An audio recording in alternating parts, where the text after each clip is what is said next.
రీసెంట్‌గా నేను ఒక వీడియో చూశాను స్వామి. ఒకతను మంచి యూట్యూబర్. దేశ విదేశాలు తిరుగుతూ అన్ని ప్లేసుల్ని చూపిస్తా ఉంటాడు. జనరేషన్‌ని కూడా ఎడ్యుకేట్ చేస్తా ఉంటాడు.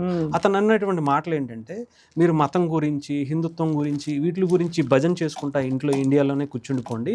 భారతదేశంలోనే మీరు ఈ ఈ పంచాయతీల మీదే, మతాల మీదే పడి ఏడవండి తప్ప, బయటకు వచ్చి మీరు లోకాన్ని చూడొద్దు. ఇక్కడేమో కోట్లు కోట్లు సంపాదిస్తున్నారు అని చెప్పి ఒక మాట అన్నాడు. మీరు అన్నది అలా కాదు. ఇప్పుడు చూడండి, మీరు చెప్తున్న విషయం కూడా అదే.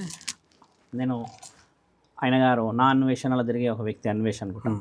ఆయన అడిగింది అది కాదు, మీరు అన్నట్టుగా మీరు ఆడనే ఉండండి, ఆడనే చేయండి అన్న ఉద్దేశం, ఆయన ఉద్దేశం అది కాదు.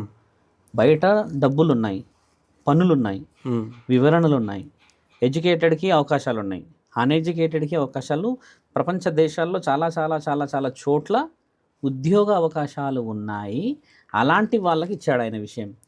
శివరుద్ర సాధువు గారు ఇక సమానత్వం గురించి ఆడనే ఉండాలన్నా, నువ్వు వచ్చి బాంబేలో నువ్వు వచ్చి దాని పేరు లండన్లో వచ్చి డ్రైవర్ కావయ్యా, నెలకు ₹1,00,000 ఇస్తాడని పేరెత్తలేడే. ఆయన ఆ వర్డ్ వచ్చినప్పుడు ఏమొచ్చాడు అక్కడ అంటే, ఇలా ఎందుకు నిరుద్యోగ స్థితిగతుల గురించి మనం బాధపడాలి, అక్కడెక్కడ ఉండడం ఎందుకు, ప్రపంచం ఇంత పెద్దగా ఉన్నప్పుడు దీన్ని యూటిలైజ్ ఎందుకు చేసుకోము, యూటిలైజ్ చేసుకుని వచ్చిన డబ్బుతో కుటుంబాలు ఎందుకు బాగుపరచకూడదు, ఆయన ఉద్దేశం అదే అన్నాడు. ఆ అన్వేషణ ఆయన అంత ధైర్యం చేసేసి మీరందరూ ఇక్కడ ఉండని అనగలుగుతారా? ఇక్కడ పుట్టి ఇక్కడ పెరిగిన వ్యక్తి ఆయన ఇక్కడ బాధలు చూసేపోయిండుగా. ఆయన ఏమన్నా సడన్గా ఫ్లైట్లు ఎక్కాడా? లేదు. ఆయన చెప్పిన వాడు నేను విన్నా ఆ ఇంటర్వ్యూ. నేను కూడా వేరే ప్రాంతం నుంచి వస్తుంటే కార్లో విన్నా. ఆయన తప్పు ఇక్కడ మాట్లాడలేరే, మీరు క్వశ్చన్ తప్పేస్తున్నారు నాకు తెలిసి. అంటే ఆయన ఉన్న మాట ఏంటంటే, ఇంకా ఈ మతాల మధ్య, ఈ పిచ్చిలోను, ఈ కులాల మధ్యలోనూ ఆగిపోకండి, బాగుపడండి అన్నాడు కదా. అంటే ఈ కులాలను మతాలను వదిలేస్తే బాగుపడతాం అలా అనలేడు ఆయన. కులాలు మతాలని అనలేడు అక్కడ. కులాలు మతాలని అంటే ఆయన గారిని వదిలిపెడతారా స్వామి? మరి అంటే చాలా మంది ఇప్పుడు అదే అనుకుంటున్నారు. అలా అనుకున్న హిందువుల్ని తగ్గించారని అనుకుంటున్నారు, అనలేదంటారు. ఇప్పుడు హిందువులు తగ్గించాడు కదా. నేను బైబిల్ పట్టుకున్నాను, బైబిల్ చదువుతున్నాను, నేను ఇది చేస్తానని చాలా క్లియర్గా చెప్తున్నాడు. కానీ భగవద్గీత పట్టుకున్నాను, భగవద్గీత చదివానని చెప్పాలి. అలా ఉండదు. ఇప్పుడు ఆయన ఏం చేశాడు, బైబిల్ చదువుకున్నా, ఖురాన్ చదువుకున్నా, భగవద్గీత చదువుకున్నాను కాదు. మీరు మాట్లాడిన వర్షన్ కూడా ఏంటంటే, హిందువుల్ని కించపరిచినట్టుగా ఎన్ని వీడియోస్ తీశారు మీరు డెబిట్లో అంటున్నాను. సోషలైజేషన్లో, నెట్వర్క్లో, ఫేస్బుక్లో కానీ, ఇక్కడ ట్విట్టర్లో కానీ, ఇంకేదైనా కానీ మీరందరూ ఎందుకు రెస్పాండ్ కాలేరు? మరి ఇప్పుడు నన్ను క్వశ్చన్ మీరు వేసినట్టుగానే చాలామందిని మీరు అడగాల్సిన ప్రశ్న వేస్తే అప్పుడు ఆయన వివరణ మీకు బలంగా ఇచ్చాల్సిన పరిస్థితి ఏర్పడేది. మీరు అలా వివరణ తీసుకోకుండా ఒక వ్యక్తిని మీరు ఇట్లా అడిగి, నేను అనేది నా క్వశ్చన్ ఏంటంటే, హిందూ మతం మీద, హిందువుల గురించి లేదా సనాతన ధర్మం గురించి, మన విధి విధానాల గురించి ఎక్కువ ప్రచారం కల్పించుకుంటూ, అది ఆదేశించుకుంటూ లేదా పాటించుకుంటూ ఆయన అయితే హిందూ మతాలు, సంఘాలు, మతాల ప్రచారాలు, పీఠాధిపతులు దాని గురించి దీని గురించి ఆయన ఉద్దేశించి అనలేడు ఆయన మాట. ఆయన ఆ విషయం కనకుండా ప్రపంచం పెద్దగా ఉంది, మీరందరూ బాగుపడాలన్న ఉద్దేశం వాడే. అంటే వినలేదేమో కానీ స్వామి, ఇండియాలోనే ఈ స్వామీజీలు ఎక్కువ, ఇండియాలోనే ఈ వేళ్ళు ఎక్కువ, ఇక వేరే దేశాల్లో లేరు. అలా ఉద్దేశించి అనేది కాదు. ఇప్పుడు ఇండియాలో సమాజంలో ఇండియాలో స్వామీజీలు ఎక్కువ అని అంటే వాళ్ళ చుట్టూ తిరుగుతారు. స్వామీజీ ఉన్నదే ఇండియాలో, మరి వేరే దేశాల్లో లేరుగా. మరి ఋషి పరంపర అనేది ఆ దేశాలు బాగున్నాయి, ఆ దేశాలు బాగా సంపాదిస్తున్నాయి, మన దేశం ఇంకా ఇలాగే ఉంది. నేను ఇందాక చెప్పింది కూడా అదే. ఇప్పుడు నీకు సంపాదన ఆశ మీద ఉన్నది కాబట్టి వెళ్ళారు. మీరు ఇందాక ఒక వర్డ్ అయినా ఏమన్నా సంపాదన ఆశ మీద లేకున్నా మన భారతదేశం అని బతికేటోళ్ళు చాలామంది ఉన్నారు. కాబట్టి ఎవరో ఇప్పుడు ఆయన అలా చెప్పిన తర్వాత చాలామంది రెస్పాండ్ అయ్యి ఉండొచ్చు, చాలామంది మాట్లాడి ఉండొచ్చు. ఇప్పుడు నా ఉద్దేశంలో ఒక సాధు లక్షణంగా నేను చెప్పేది ఏంటంటే, స్వామి ఆయన ప్రపంచం పెద్దగా ఉన్నది, మీరు అందరూ రండి, డబ్బుల పరంగా సంపాదించి బాగుపడాలి, పని లేదు, ఊరు లేదు అని చెప్పేది అక్కడే ఉండడం ఎందుకు?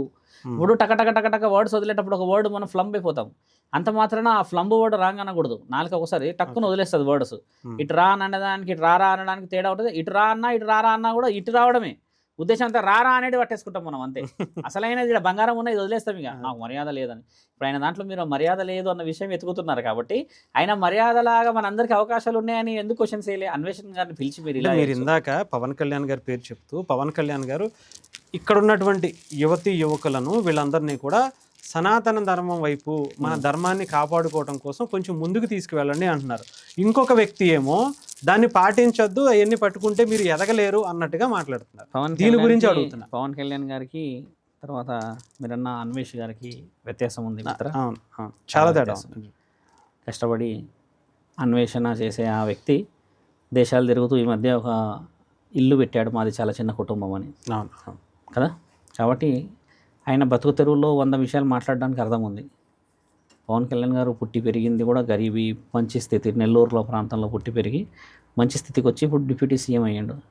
ఈయన ఆదేశాలు పాటిస్తారా, అన్వేష ఆదేశాలు పాటిస్తారా? నా అన్వేషణ ఆదేశం పాలించండి. సీటు మీద ఉన్న రాజు మాటలు వింటారా? రాజ్యంలో ఉన్న ప్రజలు, ఆ భటులు, వాళ్ళు ఇల్లు అంటే మన ప్రజలు, మీరు ఎవరి మాట నా మాట ఏంటంటే ఆ మాట మీద వచ్చేయండి. మేము క్వశ్చన్ మీరు చాలా తప్పు చేస్తున్నారు.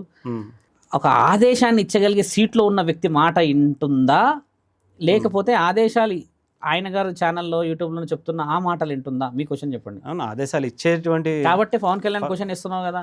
ఉదాహరణకి పవన్ కళ్యాణ్ గారు ఇప్పుడు ఫిలిం ఇండస్ట్రీ నుంచి వచ్చి ఫిలిం ఇండస్ట్రీలోనే ఉండి ఆ క్వశ్చన్ వేస్తే ఆయన మాట ఎవరు వినకపోయేటోళ్ళు. కాబట్టి ఆయన గెలిచిండు, చూపించిండు, అక్కడ ఏదో పిఠాపురం నుంచి గెలిచాడు, సీఎం అయ్యాడు, అన్ని చూపించాడు. కాబట్టి ఆయన గతంలో నుంచి ఉన్న సేవ అదే ఉన్నది. పిల్లలు, యూత్, ఈ దేవుడు, ఈ విషయాలు ఆయన గత జీవితం నుంచి ఉన్నది కాబట్టి ఆ పని చేయగలుగుతున్నాడు. కాబట్టి ఆయనని ఫాలో అవుతున్నాం మనం. ముఖ్యంగా బాగా గమనించండి. ఇప్పుడు అక్కడ ఉన్న వాళ్ళందరూ ధర్మం గురించి అలా ఫాలో అవుతున్నారు. ఇప్పుడు ఈ అన్వేషణకు సంబంధించిన విషయం వచ్చినప్పుడు ఆయన చెప్తే ఫాలో కావాలని ఇక్కడ రూల్ లేదు కదా స్వామి. కానీ ఈయన చెప్తే ఫాలో అవ్వాలని రూల్ ఉంది కదా. ఆయనకు ఒక అధికారం ఉంది కదా. ఆయన పెన్నుకు ఒక వాల్యూ ఉంటుంది కదా. నేను అంటుంది దీనికి వాల్యూ చూడండి అంటున్నా. మీరు అంతేగా ఇది ఉంది కదా అని చెప్పి ఏది పడుతుంది అంటే ఎట్లా మిత్ర? మీరు విశ్వ హిందూ పరిషత్ జనవరి 5వ తారీఖు రోజు పెద్ద సమావేశం అయింది, చాలా పెద్ద సమావేశం. ఆ రోజు మీరు చాలా లైవ్ ఛానళ్ళలో చెప్పింది కూడా అదే. హిందూ దేవాలయాలని కాపాడుకోవాలి, సాంప్రదాయాలని కాపాడుకోవాలి, గుడులు గోపురాలు కాపాడుకోవాలి. బాగా గమనించండి, గుడులు గోపురాలు కాపాడుకుంటే దేవుడు బాగుపడతాడా మిత్ర? సమాజమే కదా. మరి వాళ్ళంతా అడిగింది సమాజమే కదా. సనాతన ధర్మం అన్నది సమాజమే కదా. మరి అదేదో సనాతన ధర్మం అంటే పవన్ కళ్యాణ్ గారిది అయినట్టు చెప్తున్నారు. సనాతన ధర్మం అంటే అదేదో వెంకటేశ్వర స్వామిది అయినట్టు చెప్తున్నారే. సనాతన ధర్మం అంటే కూడు, నీడ, ఇల్లు, సంసారం, ఆడపిల్ల, రోడ్డు మీద తినడానికి గతి లేని వాళ్ళు కూడా సమాజమే. కాబట్టి గుడులు వస్తే మన స్థలాలు మనకు వస్తాయని, దానివల్ల వ్యవసాయం వస్తుంది, వ్యవసాయం వస్తే ఊరంతా కడుపు నిండా తింటారని, దైవాధీనంలో ఉన్న ప్రతి ఒక్కరికి ఒక అవకాశాలు దొరుకుతాయని మన వాళ్ళు ఈ విధముగా ప్రచారణ సనాతన ధర్మాన్ని మనల్ని మనం కాపాడుకోవాలని చెప్తున్నారు. ముమ్మాటికి దానికి ఒక సాధు సంతులాగా నేను కూడా సనాతన ధర్మం గురించే కదా పెద్ద పెద్ద సభల్లో మాట్లాడడానికి వెళ్తా. సభల్లో చెప్పేది కూడా ఏంది, మనల్ని మనం కాపాడుకోవాలి, మన ఉద్దేశాలను మనం తీసుకోవాలనే ఉద్దేశం మాట్లాడతాం ఇక్కడ. అంతేకాని మీరు అన్నట్టు ఆయన చెప్పింది శూరద్ర సాధు యాక్సెప్ట్ చేస్తారని అంటే చెప్పడానికి ఆయన ఎవరు, పాటించడానికి నేవెవరు?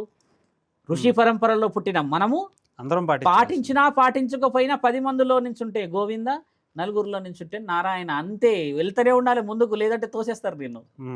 తోసి కూడా ఎడికి తీసుకుపోతారు, గుడికాడికే, బయటికి కాదు. అది మన సంప్రదాయం మిత్ర. రైట్ స్వామి. ఇంకా చాలా విషయాలు ఉన్నాయి కానీ తర్వాత ఇవన్నీ అంటే ఇంకా పెద్ద వెళ్ళిపోతా ఉంటాయి. Thank you Swamy.